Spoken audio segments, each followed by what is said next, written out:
I like pubs. They're like probably my favourite places in the world.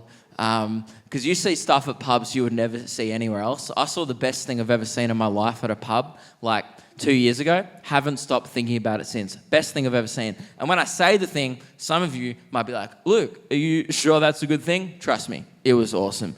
Best thing I've ever seen. I saw a baby get dunked in a Jim Beam and Coke. It was awesome. No, it was fine. It giggled, right? It was like, yeah. These dads, they were just passing it around the booth and one of them dropped it and saturated the thing. It was like a bogan baptism. The absent Father, the Son, and the 30% spirits, you know? It was beautiful. I remember the first time I did that joke about the spirits. There was a 12-year-old in the front row. It was at an open mic night, and there was like 10 people there, and I did that same joke about the spirits, and the mum quickly whispers into the kid's ear for like 2 seconds tops. She was like, pss, pss, pss, then just went back to the show.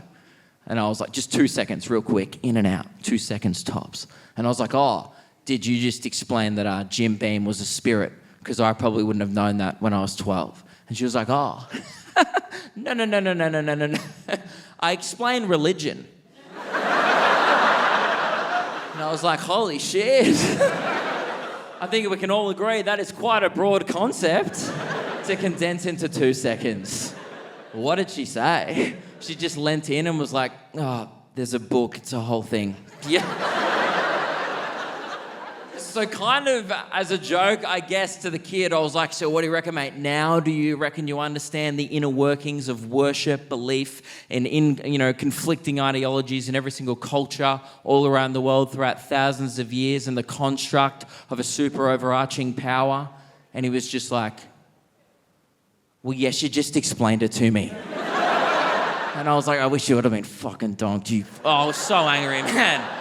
Like, I was forced to do Bible studies for 7 years in primary school. I could have just gone to an open mic night with my mum. That's bullshit. I'm not religious, personally, but it's cool if you are. I'm busy on Sundays. It's not for me. I usually repent for my sins with a Panadol the next morning.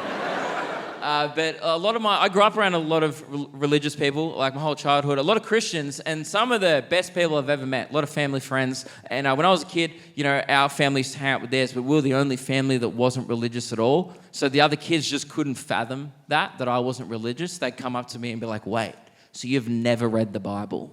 And I'd have to stand there and be like, oh, I'll probably just catch the film when it comes out. Did that with Harry Potter, it was fine.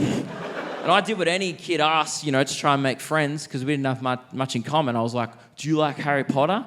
And I didn't know at the time that Christianity sometimes condemns magic. And this kid got really defensive, and he was like, Harry Potter? Nah. Harry Potter's a bit unrealistic. And I was like, well, yeah, it's fiction. Like another book you fucking love. And then during this discussion, I heard one of the greatest comebacks / statements I've ever heard. He just goes, oh, whatever. The Bible is a way better book than Harry Potter. And I was like, you've chosen war. And he goes, what do you mean? You're not impressed by water into wine? I was like, has your teacher ever turned into a fucking cat? There's a whole class about it. In Jerusalem, that was a miracle. In Hogwarts, that's a Wednesday morning. He's like, oh, well, Jesus walked on water. I'm like, your main character walks? Man, try a flying broomstick with 0 safety precautions. Just one class at the start of year 7 where everyone weirdly yells at their broomstick like it's a limp cock after 5 whiskeys. Just up. I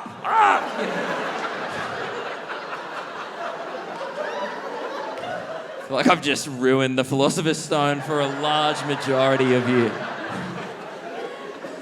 It's like, dude, your hero wears sandals. Mine rides a Nimbus 2000. Grow up.